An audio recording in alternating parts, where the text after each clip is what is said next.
I'm the Public Information Officer for the Boulder County Sheriff's Office. My name is spelled V-I-N-N.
I'd like to just extend our gratitude to all the law enforcement agencies that are here today, and I'll go over those here shortly, for their response to help us as we move forward with the investigation. One of the things I want to make clear today, there's not going to be a determination in the information that I share about the origin or the cause of the fire. That's why investigators are here today, is to start piecing that all together. At 8 o'clock this morning, there was a face-to-face meeting and briefing for all the investigators that are participating in the investigation. That included Boulder County Sheriff's Office detectives, the Alcohol, Tobacco, and Firearms group, the Colorado Bureau of Investigation, and the Colorado Division of Fire Prevention and Control. Today, that group decided what the Division of Labor was going to be. They're going to be doing canvassing, interviews, research, and reviewing submissions as far as video and photographs that are submitted not only through the website I'm going to talk about in a little bit, but also the information that's already been gathered from first responder agencies and any video surveillance or any of those items that were collected thus far in the investigation. Alcohol, Tobacco, and Firearms is present because we're very lucky to have them on the scene today. They have an expertise specifically in fire investigations, so the ability to have them present is a very lucky thing for us to have, and they will be participating in the investigation. Couple updates that I wanted to go over. One, there have been no reported injuries yesterday or as of this morning during this press conference. We haven't had any report of injuries. We have no missing persons at this time, and any of that information that changes, we'll make sure that we give that update out. Additionally, one of the big questions that's on the mind of a lot of the community members here is when is the BNF Mountain Market going to open, as well as the carousel and the train cars, coffee, and kava. The answer to that is we simply don't know. There's a lot of factors that have to go in to make sure everything is safe before they do that. There was a lot of smoke that was billowing in this area yesterday, and those determinations haven't been met yet. When we do have that information, we'll make sure to get that out to the community so they can resume their normal activities. In speaking with Chief Schmidtman this morning, the following businesses have been completely destroyed. That includes the Nederland Chiropractic and Wellness, Tres Gringos Restaurant, the Spinning Silica, O'Neill Rocky Mountain Art, Kaleidoscope Gallery, Linda's Pizza, Dam Liquor, Tadasana Yoga Studio, Mountain Man Outdoor Store, Very Nice Brewing Company, Columbine Family Care, the Laundry Room, Ostina's Winery, the Boulder County Sheriff's Office Substation, the Shop, Wild Bear Nature Center, Brightwood Music, and Picasso Hair and Artistry. All those businesses have been significantly impacted and destroyed during the actual fire. Moving forward, what we need from the public is the following. We have set up a information tip line, email and phone number. So we're asking the public, if you have any information that would help with this investigation, that you either email bcsotips@bouldercounty.gov or contact the phone number 303-441-3674.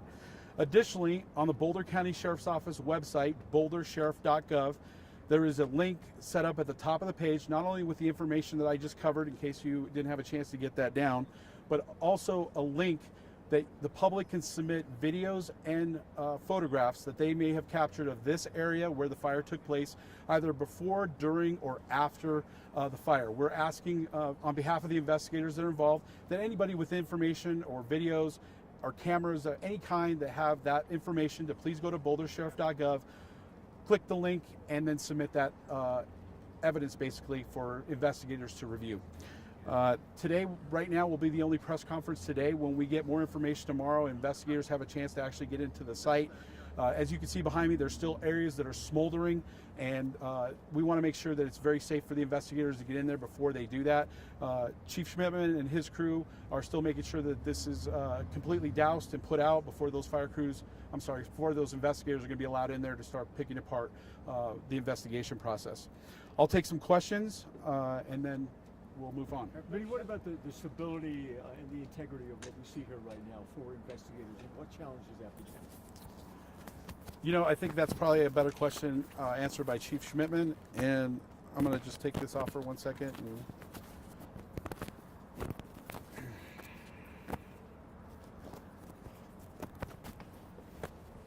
I'll just pass it. So as far as the stability, that's been one of the challenges that we faced while we were fighting this fire.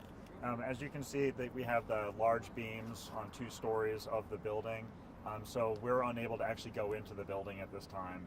Tomorrow morning or mid-afternoon, we should have members of the Nederland Public Works. They're going to come in with some heavy machinery and help us either pull some material down or help us stabilize that before we can get investigators in. Are there any other unique challenges with the investigation? I mean, the mass of the project is the big problem that we have. So we have to stabilize the building, and then we'll have to slowly remove the items and spread it out in the parking lot so we can investigate each item in each facility. Have there been any threats against this building in the past that could be involved in what is in front of us today? You know, I really can't speculate or comment on any active threats that are currently active. I'm not aware of anything right now. As far as historically, I'll look into that and I'll get back to you with that. One other thing is an update I didn't catch earlier is there's still one road closure that's in place. So on Big Springs, directly behind this building, where it intersects with State Highway 119, that is still closed for all eastbound traffic on Big Springs because it abuts right behind the actual structure fire. So we're just asking and reminding the community that if you need to gain access to the subdivision that is east of Big Springs and 119, please use Peakview Road up by the Sundance Cafe to make access through that area. Chief, I'm sorry, another question for you. Some of the people that we spoke to here that are business owners, some of the neighbors, they say they believe this fire moved extremely fast through the structure. Does that indicate anything to you that may go to the cause of the fire? Not necessarily. So we don't have any information other than the building was on fire when first responders were there. I was of the first people that were here. Within 30 seconds of the additional first responders, the entire building, or the entire first or second floor, was involved in the fire. And at this time, that's all we can really discuss. May I ask you this? Was it known that there were some people that were camp in and around this building as well? Not that I know of. Is there any consideration for air monitoring for smoke impact in neighborhoods? So I sat at a meeting yesterday, and I know public health is looking into that. I can't speak for them, but there is that is a consideration that's being looked into right now. What about downstream water quality? Have you guys shut off the dam or what? So I also know in that meeting yesterday they're also looking at all those things as well. And from what I heard yesterday in the meeting, there was no leakage past the, I don't know what you call that, the perimeter of the fire, from what I heard yesterday in the meeting. We heard that there were some renovations going on at the time that this fire took place, or obviously not at the exact time. But can you guys confirm, or what business might that have been taking place at? If there were any reservations going on, I can't speak for that to the building right now, so I really can't provide you information on that. This is the fire chief. How many volunteers helped this fire? We had probably about 30 volunteers. And Were Chief, they all from local, or were they from different areas? Yeah, so we had about five or six local fire departments and emergency services programs that came in and assisted. Chief, is there any sort of fire suppression? Was there any sort of suppression in that building? No. Do you know if any of those volunteers were tied into any of the buildings? If they were, knew anybody here, if they weren't here?